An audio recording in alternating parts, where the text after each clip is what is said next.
Hello, today let's talk about Hidizs MS5 earphones.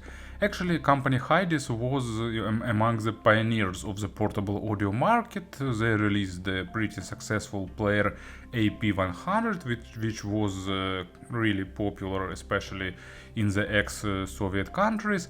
But Hidizs follows different business model compared to other companies. They prefer to sell one model for a long time instead of releasing two or three generations of each model like in a year or even less. So after AP100 they have a lot of other successful models, like for example their lineup of digital to analog converters like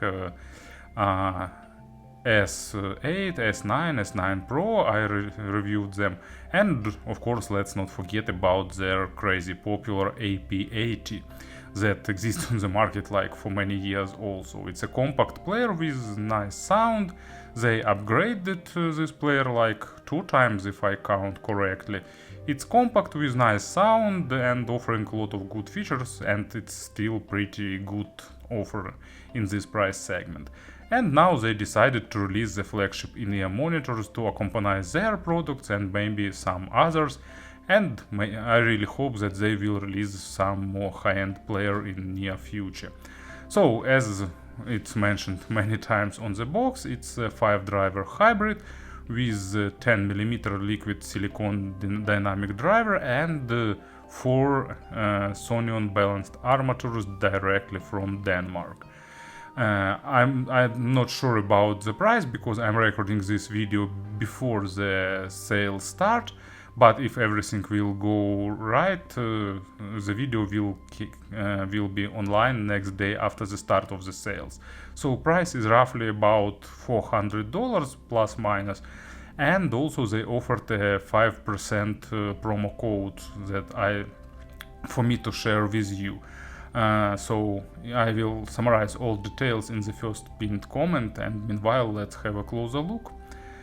Package is traditional black cardboard with earphones image on the top. As you can see, it gathers fingerprints actively. It was wrapped in plastic, but of course I unwrapped them and already auditioned and so on. So inside of the box we're getting earpieces themselves. Actually they forgot to add some ribbon to pull them out in an accurate way, and pretty nice storage case made of white leather. Inside, as usual, we get cable and silica gel with mention "do not eat it." I really wonder who was that bright person who decided to add silica gel and whom we owe this caption. So, 3 pair of tips, as usual, vocal, balanced and bass ear tips, and also 2 sets of the filters. Natural one is on earpieces themselves, and traditionally you get one focused on the treble and one focused on the bass. As usual, you have a freedom to express yourself between these two polar opposites. Earpieces outer part made of aluminium, nicely machined, really good ergonomic shape and overall nice build quality. They have a proper angle of spout and good length, so at least to my ears they fitting pretty well. Here is a vent hole on the top side, and these faceplates are made of resin, but they look pretty attractive, and it looks like they have a grill underneath, but on the grill side they are not that open because main vent hole is here on the top. But here they also used some 3D internal structure, traditionally for modern earphones tuning, spend a lot of time optimizing it and so on. So here we can definitely be sure that we're getting like Hidizs vision in sound and not something randomly created. So as you can see, here used 2-pin socket without recessed socket or vice versa, and really stylish unusual pins. So this one is left, they goes directly to this earpiece, pretty tightly fitting. They are a little on the big side, but definitely looks pretty cool. Here are ear hooks, they are pretty tight, but they hold cable around your ear really well. And the cable itself is that typical audiophilic rope type cable, pretty thick, average in terms of softness, but thanks to good insulation it doesn't have microphonic effect.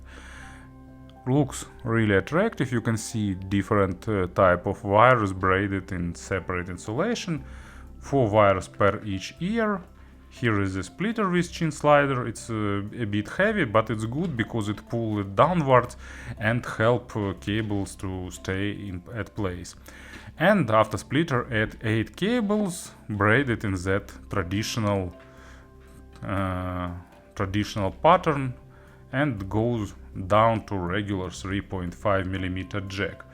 Unfortunately no interchangeable jack system, but anyway, in terms of design, packaging and other stuff, everything is done on a really good level.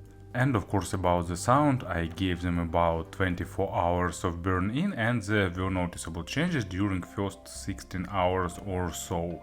And that's the case where I recommend to do a separate burn-in, because sound changes in a noticeable way, and taking into account that this model is tuned really in a really unusual way, it's definitely better to burn them in to get to the full potential or intended sound.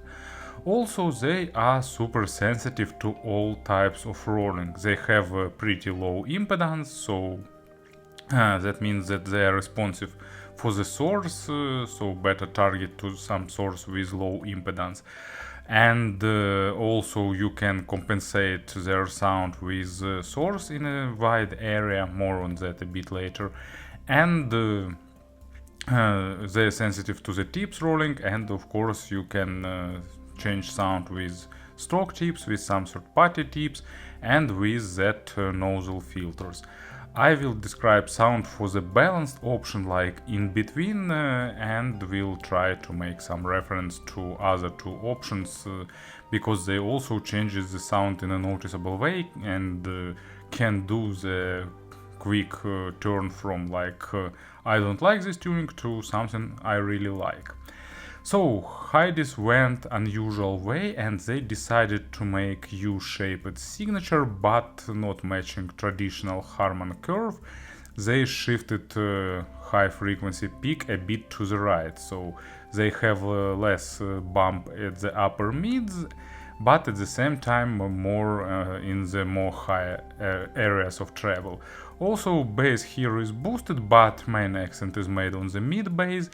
And these earphones definitely not trying to deliver that type of super punchy, super hard hitting bass. Here it's more on the organic side, with good resolution and texturing, and really well weight distribution. And deeper layers of bass are present, but they are not dominating and not trying to move to the first stage and create like some super punchy sound. And in my opinion, it's kind of universal type of bass tuning, but of course it's just my taste, because some people prefer more punchy representations, others prefer more weight, but at the same time this model doesn't add both of these characteristics, just closer to natural and organic tuning. And first example, it's Casey Abrams, Put a Spell on You. These earphones are really good with such tracks where you need to get like realistic bass for some acoustic instrument or for some bass guitar. They really deliver you good weight, good body, and a nice amount of nuances.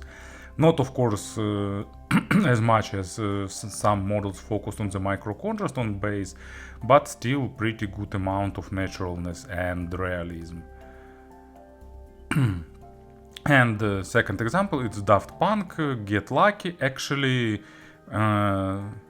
here we've got nice bass line, but it's not accented punchy as with typical V-shaped tuning. Here you're getting nice punches, but they are not that accented, so overall mix is bit shifted from low frequencies to mids and treble, giving you a bit different perception of this track, but still a nice experience.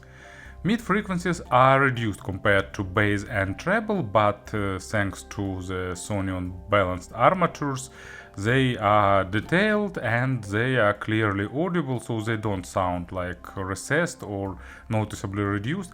There is a slight warm coloration on the lower mids, but it's gone on the middle and upper mids. This is not the model that tries to focus on the micro contrast and go deep into that tiny details. Instead, it's trying to sound more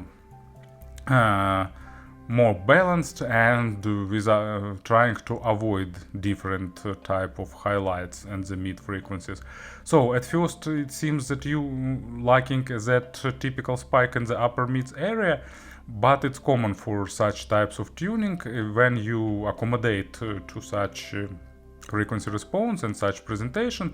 It appears that everything is okay, so you're just adding that extra spike, but in general it's normal stage. Actually, about stage a bit later, you get in normal stage and really good instruments representation, nice a hint of additional body for the male vocal, and good sense of space. They are really critical actually for the quality of records, because with bad records you'll get totally missed type of tuning. And about the stage, it's, really earphones transformers in terms of stage building. For example, with treble filters I've got really spacious, really wide stage, but actually a bit on the shallow side. With bass filters you can get sound like more intimate and more moved closer to the center, while on the balanced filters it's really interesting. Width is just a bit above average, but at the same time depth is really well developed, and especially for some types of vocalist is moved forward and giving you unusual sense of presence in real life concert or in the studio or something like that. So unusual representation here. And also where these earphones shine, it's some type of tracks that requires epicness. With their interesting foundational bass and unusual stage building, they sound really impressive with many music like soundtracks or that types of orchestra that is not like classical symphonic orchestra, but like Hans Zimmer or something like that. So like that types of bands that perform, I don't know how to name it, like modern classics or classical music for casuals or something like that. And first example for the mid frequencies, it's Rattle That Lock actually track is Beauty by David Gilmour, album Rattle That Lock. And Beauty is like typical Gilmour track, lightweight, airy, with a lot of different effects, and this earphones actually delivers it pretty nicely thanks to that unusual type of mid tuning. They not exaggerate upper mids, and because of that it sounds a bit more balanced to my ears, but at the same time they have pretty accented treble, so it's adding additional air and overtones to the sound that also I like. And second unusual example, it's Lingua Mortis Orchestra with Rage. Usually it's vice versa, Rage with Lingua Mortis Orchestra, but in this time we're getting like interesting mix of classical heavy metal and orchestra, and that's actually the track where vocal and stage really shines.